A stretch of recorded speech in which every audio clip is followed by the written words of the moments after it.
CTV News at 5 with Hudson Mack.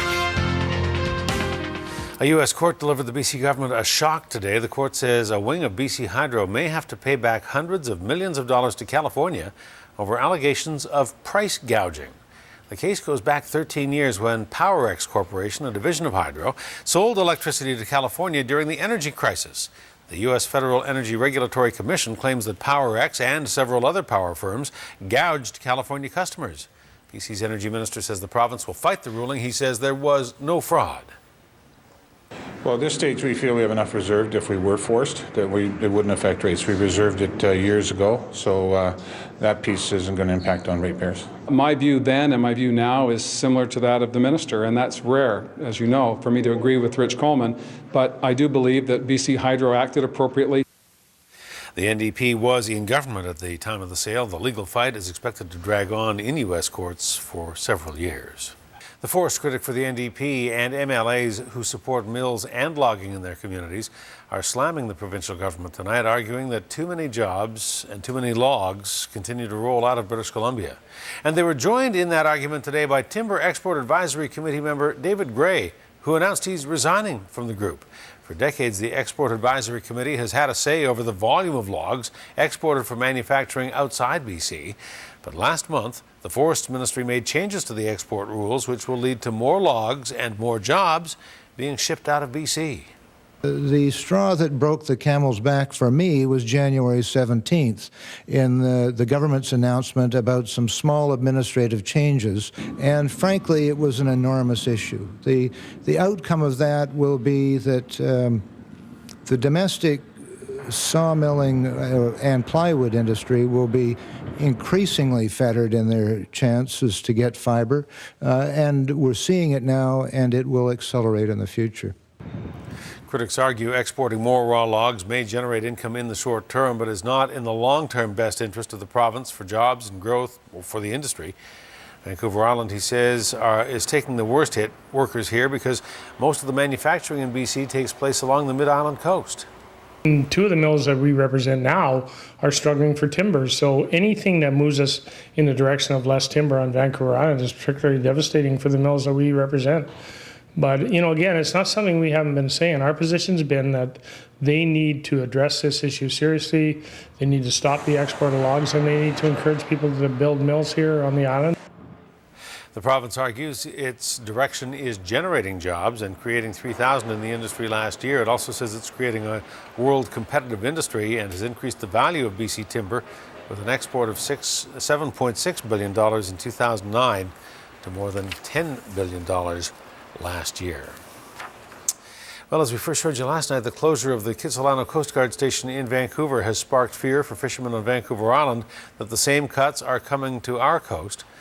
Plans to shut down marine communications and traffic service bases in Comox and in Tofino next year are creating worry about response times and concerns that our waters will be less safe. Federal MP James Moore was in Victoria today arguing the very opposite, saying that safety on BC's coastline is the best in the country. British Columbia has more Coast Guard resources than any other province in the country. Vancouver has more Coast Guard and coastal safety resources than any other city in Canada. So we're number one, even with the changes at Kitsilano. So I think if you look at everything that we've invested, I think we stand very strong in British Columbia. The Heritage Minister says a new inshore search and rescue program is being rolled out now. He says the decision to close the Kitsilano station is final. He says the closure will not jeopardize public safety on the water. Dozens of eager shoppers lined up early this morning at the Uptown shopping centre in Saanich for the grand opening of its latest retailer, and it is one that these shoppers have been waiting patiently for. It's H&M making its debut on Vancouver Island, opening its doors at noon today. It's the fashion retailer's 62nd opening in Canada. Now, the buzz generated an awful lot of interest from all those shoppers who have had to travel to Vancouver to get their H&M retail fix. Many of them were in line, claiming a spot about 8 o'clock this morning, hours before the store opened. I've been waiting for this place for a long time. It's really nice stuff. So it's definitely, I pretty much went over to Vancouver just to go there. So Uptown, I think it's a really great location. It's really vibrant. It's really fun. There's a really great mix of retailers here. It's an interesting shopping experience because it has more of an outdoor feel. It's a really beautiful center, and it really gave us the opportunity to have a nice big space where we could really showcase everything that H&M has to offer. In addition to opening H&M, Uptown also unveiled its new personal shopping room near guest services, where a dedicated style director will assist with fashion advice and shopping tips. Our radio partner Cool FM was on hand this morning. There's Double B, Brian Bailey, offering a little music to make that wait a little easier. Uptown's next big opening is Joe Fresh. That happens on the 7th of next month. Prematurely born or critically ill babies will get better care as of today thanks to an expansion of services and technology at Victoria General Hospital. Variety, the children's charity, donated more than $120,000 to the neonatal intensive care unit at VGH. The Victoria Hospitals Foundation made the announcement today.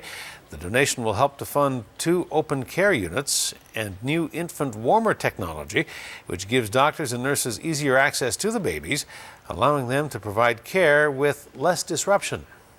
Today's donation is phenomenal for us here in the unit. These are state-of-the-art pieces of equipment that are really going to change how we can look after our very tiny premature infants. And I know how scary it is as a first-time parent when you're coming here, and especially if you have a child that's very fragile. And to have the knowledge that you're in the best hands, the best care, and that your baby's getting the best chances in life right from the beginning, that's huge. And of course, you may have noticed this past weekend the generosity of Vancouver Islanders on the Variety Club Show of Hearts. The neonatal intensive care unit at VGH helps care for about 500 premature or critically ill babies every year. The United Way of Greater Victoria finalized its tally of donations for 2012, and it was surprised to announce that it has crushed its goal and has raised more than $6 million. The nonprofit society helps children and people living in poverty to build stronger communities to support the more vulnerable in Greater Victoria. The United Way says despite what was a tough economic year, it has surpassed its target by more than $17,000.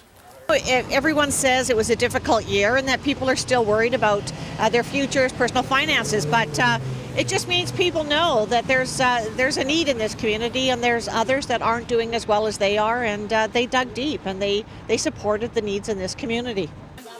The United Way has been in operation in Greater Victoria for 75 years now. It launched its latest campaign last September. More than 480 workplaces around Greater Victoria took part in various events, helping to contribute to fundraising that drove the final tally. Well, there was gunfire and there was a deadly crash this morning on the Las Vegas Strip. Police say 3 people were killed, at least 3 wounded, after a rolling gun battle made its way down the Strip and ended with a multi-vehicle crash at a busy intersection. Witnesses say shots rang out from a Range Rover, killing the driver of a Maserati, which was traveling nearby.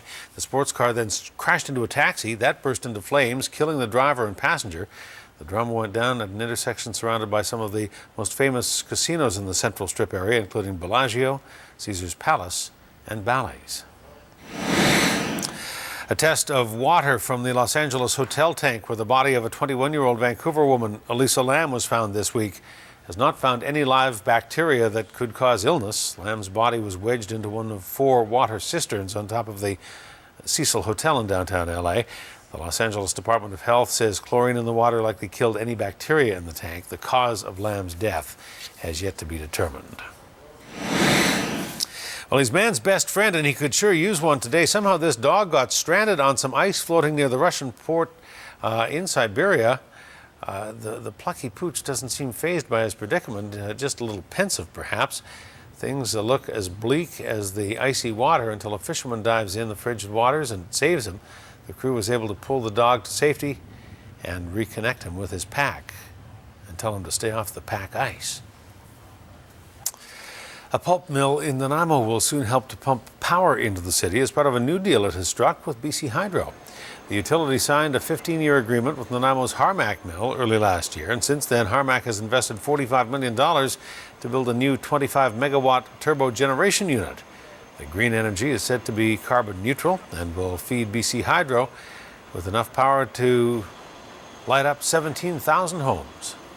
We've employed what's equivalent to over 90 full-time jobs, so it's been really big for this community. But on the bigger picture for us as a company, you know, this really allows us to have a second revenue stream. And the pulp industry, it's a very cyclical industry. You have wild swings up and down in pricing. This gives us another revenue stream that's a lot steadier and just allows us to plan for the future. Sampson says the new unit uses steam generated from waste from the sawmill industry, also known as hog fuel. It's burned to make steam, which then goes through the turbine and makes electricity. The pulp mill has the major components installed. It'll need the next couple of months to complete the project. Yeah, it's been a long time coming. We've been working on this project, first conception late 2009. It's been about a year and a couple of months delivery for the turbine and generator. Now that it's arrived, it's a pretty exciting time for us. It's going to be about 3 or 4 months of actually installing, fine-tuning and connecting all the piping and whatnot that it takes to make a turbine work the way it's supposed to.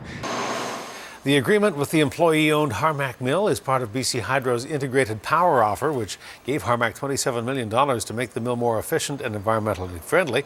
Harmac expects to have the project complete by this June. Stay closer to the weekend, but it's going to cool off. The temperature in Nanaimo is expected to drop to freezing on Saturday, and the cold weather will send the city's street community scurrying for a warm, safe place to sleep. But for a number of people who are looking to help end homelessness, it's a good night to go out for a walk. Participants in the Coldest Night of the Year walk will hit the pavement across Canada Saturday.